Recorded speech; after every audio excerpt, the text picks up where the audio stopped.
जय हिंद दोस्तों, स्वागत है आपका आपके अपने YouTube channel learning point with Abhishek sir पर। दोस्तों, आज सबके लिए उत्तराखंड यूपीएससी के लिए पेड बैच चलाया जा रहा है। तो अगर आप भी इस बैच को ज्वाइन करना चाहते हैं तो आप हमें इस नंबर पर संपर्क कर सकते हैं 7393976701। आप हमें इस नंबर पर व्हाट्सएप या टेलीग्राम पर मैसेज कर सकते हैं, बैच की इन्फॉर्मेशन ले सकते हैं और बैच से जुड़ सकते हैं। डिक्टेशन शुरू होगी 5 सेकंड बाद।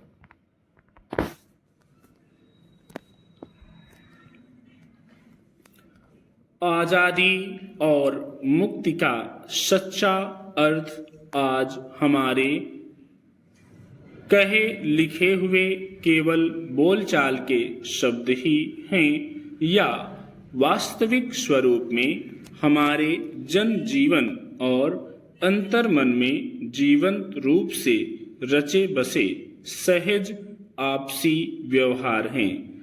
आजादी का मूल अर्थ भय मुक्त होना ही हो सकता है जब तक मन निर्भय ना हो। स्वाधीनता से सहज साक्षात्कार हो ही नहीं सकता। जो भयभीत होता है वह स्वाधीनता के दर्शन के बारे में कभी भी गहराई से सोच समझ ही नहीं पाता है।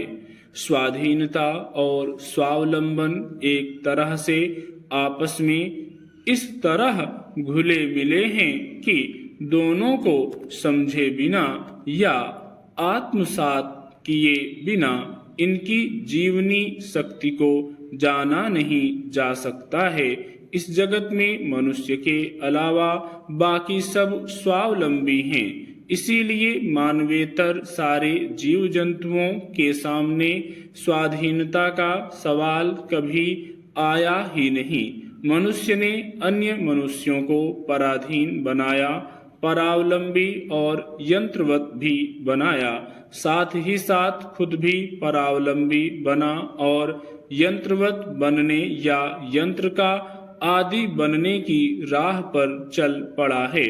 आधुनिक मनुष्य ने ही अपने मन में बसे लालच, लाचारी या भय के कारण स्वाधीनता की जगह पराधीनता का विस्तार करने वालों की गुलामी को भयभीत और मन से लाचार होकर अपनी स्वाधीनता को अपने ही हाथों खोकर पराधीनता को अपनाया।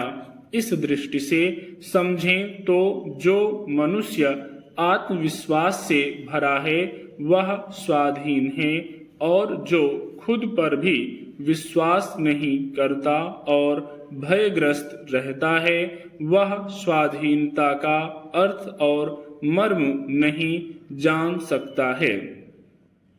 स्वाधीनता को समझने से पहले यह समझना आवश्यक है कि मनुष्य पराधीनता को क्यों और कैसे स्वीकार या आत्मसात कर लेता है। इतनी लंबी मानव सभ्यता के इतिहास में स्वाधीनता के लिए तरह तरह के संघर्ष हुए, कुर्बानियां दी गईं जो आज भी कई रूप में जारी हैं।